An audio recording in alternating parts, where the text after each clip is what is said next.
In the past couple of weeks, I had the pleasure of reading The Order of Time by Carlo Rovelli. His book explores the nature of time and the ideas of how flow of time depends not on the physics and the laws of the universe, but on our subjective perception. The physics aspect of time relativity, and to learn that there is no such thing as a universal time, was mind-bending for me.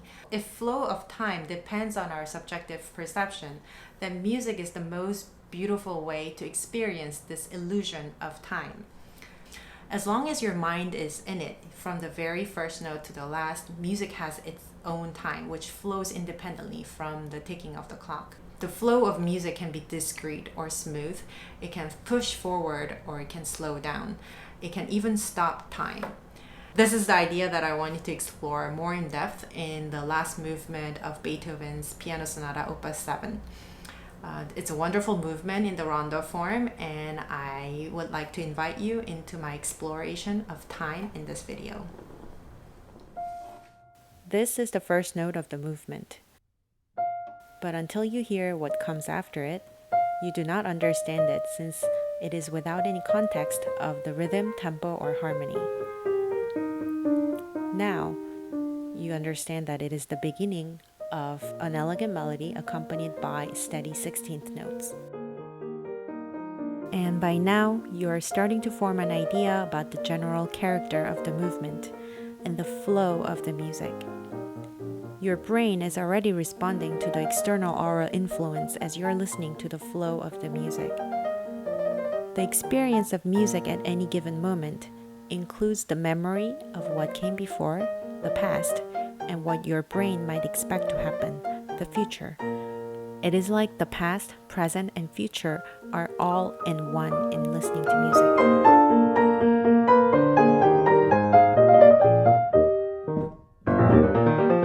Even though you're hearing something that might sound like a new material, this moment is in some way connected to what came before it, and your experience of this moment depends on what is retained in your memory.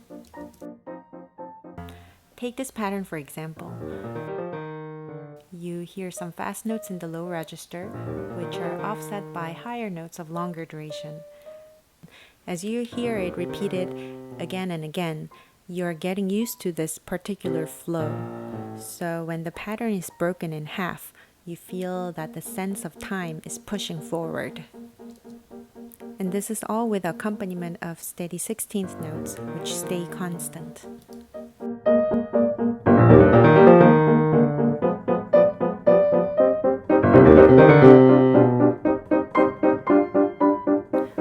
But maybe I'm assuming a certain level of musical understanding here, because it is possible that a person with elementary understanding of music is not able to hear that there was any pattern, that there was anything changing other than the pitches.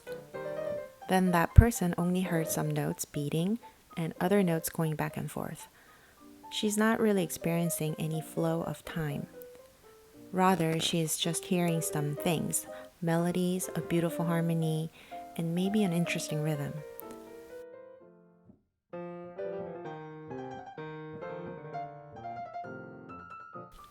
For different levels of understanding, music flows differently.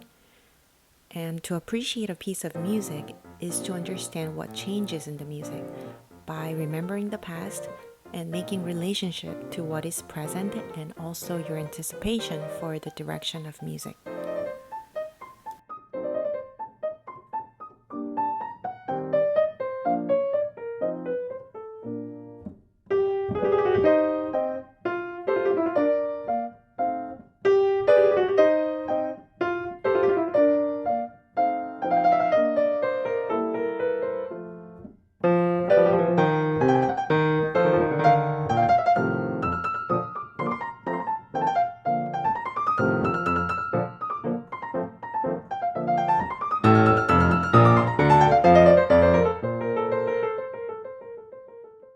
Here, the triplet figure is repeated for a bar and a half. Even though nothing actually stopped, you feel there is no movement. Even though the notes are constantly moving, the pattern is not changing. Until Beethoven turns corners.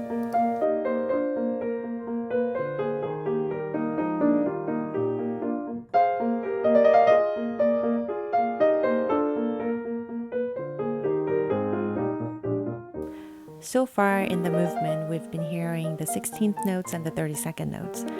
And all of a sudden, we have a half note. The B flat goes to B natural with a sforzando, and this gives the momentum to the next contrasting section. Let's hear the transition one more time.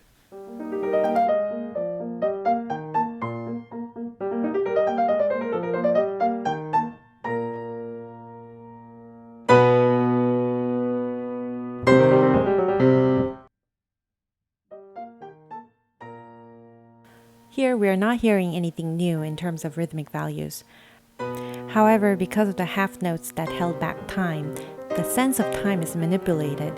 It sounds like the music is moving at twice the tempo, and there is a general sense of disorder. In addition, the offbeat sforzandi add to the feeling of instability.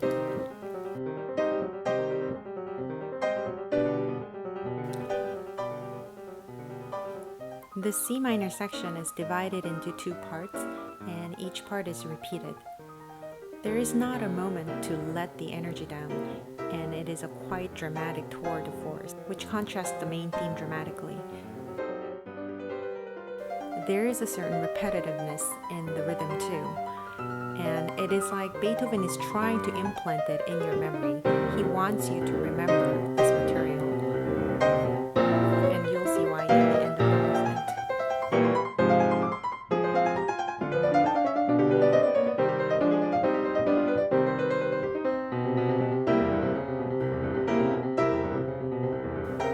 Just quickly, the structure of the whole movement is a rondo, A, B, A, C, A, B, A. So you hear the main theme coming back again and again, interspersed with an episode. And this is the middle section, the C section. And I'll let you hear to the end of it.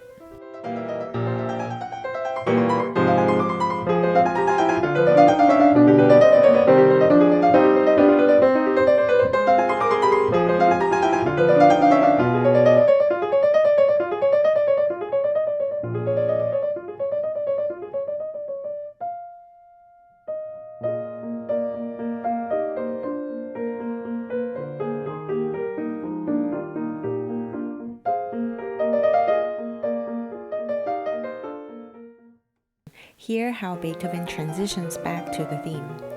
He repeats this string of 32nd notes, and he actually slows down the flow of time by marking ritardando.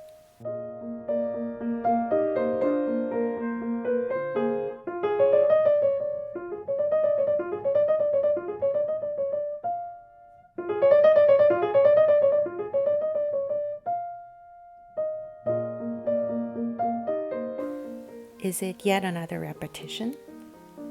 By now, this theme is firm in your memory, and you're pleasantly surprised by the ornaments which are added to the line.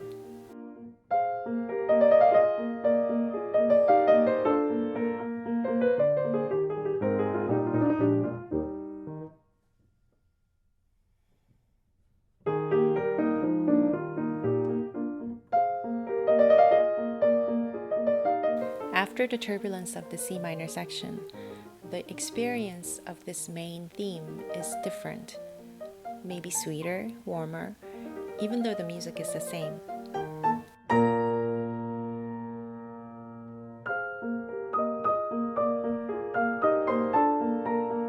This works the same way when you're watching a movie. When you're watching a movie, you experience it in real time without constantly reminding yourself of what happened earlier. But you do naturally retain the events in your memory, which you perceive to be important at the moment when they happened. Because of the past events, the same event, the same musical material can be perceived differently. Another way to say this is that we are sensing the passing of time.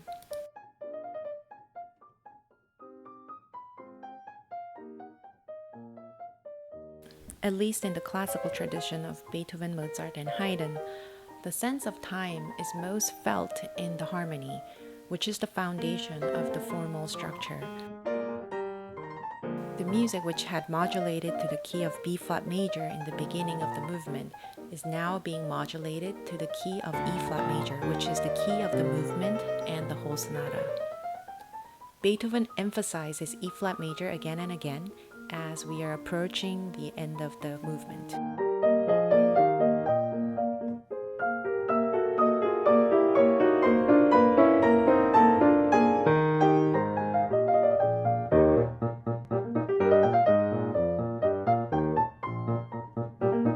And this is the most magical moment that almost feels like time traveling for me.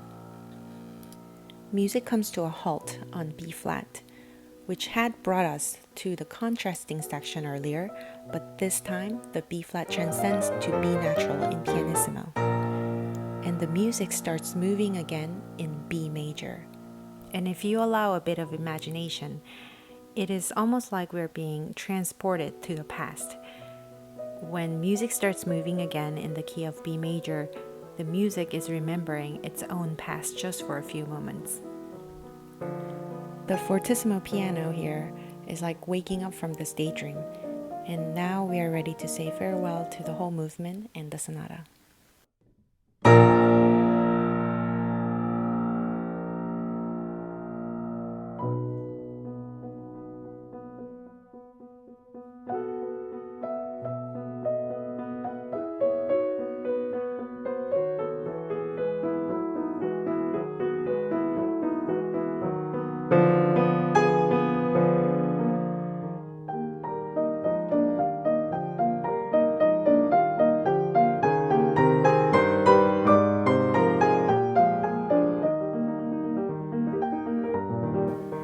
The left-hand figure and the right-hand's rhythm are from the contrasting C minor section you heard earlier. But to quote Andra Schiff, the beast is tamed. Even with the same rhythmic values, there is no sense of hurry or instability. Rather, you hear the mellifluous flow and the sense that the music is coming to an end. Time in music is its flow, which constantly changes with pitches, rhythm, harmony, and dynamics. It can quicken time, expand time, and sometimes time seems to stand still in music. Music demands the listener to be present in the moment, but also to notice its process and to remember its past. Not a single moment in music is meaningful without the context of where it came from and where it is going.